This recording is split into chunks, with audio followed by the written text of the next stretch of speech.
70,000 ملك هيدعوا لك لو عملت الحاجات دي. السلام عليكم ورحمة الله وبركاته.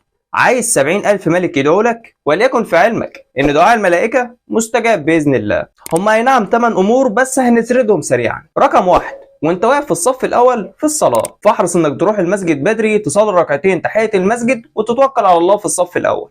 أما رقم 2، وانت قاعد في نفس المكان اللي صليت فيه في المسجد، يعني بعد ما تخلص صلاتك تفضل مكانك وطول ما انت قاعد بتقول اذكار ما بعد الصلاه هتفضل الملائكه تدعي لك. رقم 3، لما تزور حد مريض او انت في العياده، لو رحت تزور مريض بالليل في 70,000 ملك هيفضلوا يدعوا لك لغايه الصبح، ولو زرته الصبح هيفضلوا يدعوا لك لغايه بالليل. رقم 4، لما تزور اخوك في الله، صاحبك اللي في القريه اللي جنبك اللي نفسك تشوفه ومستثقل المشوار، روح اقعد معاه ما تترددش. رقم 5، لما تدعي لاخوك بظهر الغيب، بلاش تبخل انك تدعي لاخوك، ودي لمصلحتك برضو والله، لانك لما تدعي لاخوك بظهر الغيب هيكون في ملك بيردد وبيقول امين ولك بالمثل. ده كان الجزء الاول، لايك وفولو عشان اول ما الجزء الثاني ينزل يوصل لك. السلام عليكم ورحمة الله وبركاته. ده الجزء الثاني من فيديو 70,000 ملك هيدعوا لك لو عملت الحاجات دي. هما 8 منهم 6 في الجزء الاول. شوفوا تعالى كمل من رقم 6 وانت بتعلم الناس بالخير.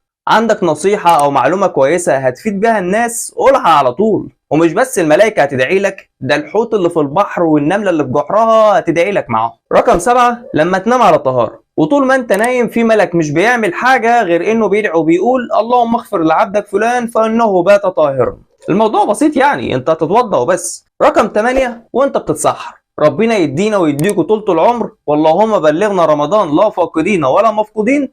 وانت بتتسحر كده الملائكه هتدعي لك. في النهايه حابب انك تكون مكمل معايا الفيديو للاخر. عايز اعرفك ان اللي انا قلته ده من احاديث صحيحه، هكون سايبها لك في الكومنت ايا كان انت فين. لايك وشير وكومنت لو على الفيس، لايك لو على الانستا، وسبسكرايب لو على اليوتيوب. وعشان الدل على الخير كفاعله فشير الفيديو على قد ما تقدر. دمتم في رعايه الله وحفظه، والسلام عليكم ورحمه الله وبركاته.